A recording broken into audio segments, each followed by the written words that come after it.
বাংলাদেশের সকল নাগরিকের নিরাপত্তা নিশ্চিত করতে অন্তর্বর্তীকালীন সরকারের নেওয়া পদক্ষেপকে স্বাগত জানিয়েছে যুক্তরাষ্ট্র।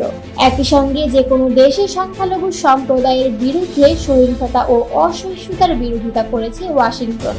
যুক্তরাষ্ট্রের স্থানীয় সময় বুধবার নিয়মিত সংবাদ সম্মেলনে মার্কিন পররাষ্ট্র দপ্তরের মুখপাত্র ট্যামি ব্রুস এক প্রশ্নের জবাবে এসব কথা বলেন। তিনি জানান, বাংলাদেশ সরকার যে পদক্ষেপ নিচ্ছে তা ইতিবাচক হিসেবে দেখছে যুক্তরাষ্ট্র। সংবাদ সম্মেলনে এক প্রশ্নকারী সম্প্রতি মার্কিন গোয়েন্দা প্রধান তুলসী গ্যাবার্ডের দেওয়া বক্তব্যের প্রসঙ্গ তুলে ধরেন। তিনি বলেন, গ্যাবার্ড বাংলাদেশে ইসলামী চরমপন্থার ক্রমবর্ধমান হুমকি ও খেলাফত প্রতিষ্ঠার প্রচেষ্টা সম্পর্কে সতর্ক করেছেন। যদিও তিনি সরাসরি অন্তর্বর্তীকালীন সরকারকে দায়ী করেননি, তবে তার উদ্বেগকে অসত্য বলে প্রত্যাখ্যান করেছেন।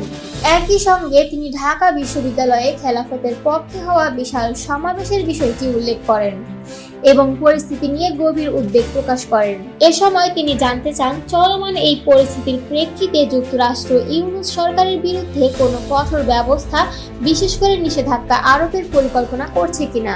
এই বিষয়ে ট্যামি ব্রুস বলেন, আমরা বিশ্বের যে কোনো দেশের সংখ্যালঘুদের প্রতি সহিংসতা ও অসহিষ্ণুতার যে কোনো ঘটনাকে নিন্দা জানাই।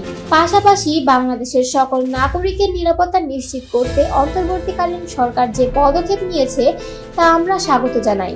আমরা এটাই দেখতে চাই এবং আমাদের প্রত্যাশা এটি অব্যাহত থাকবে।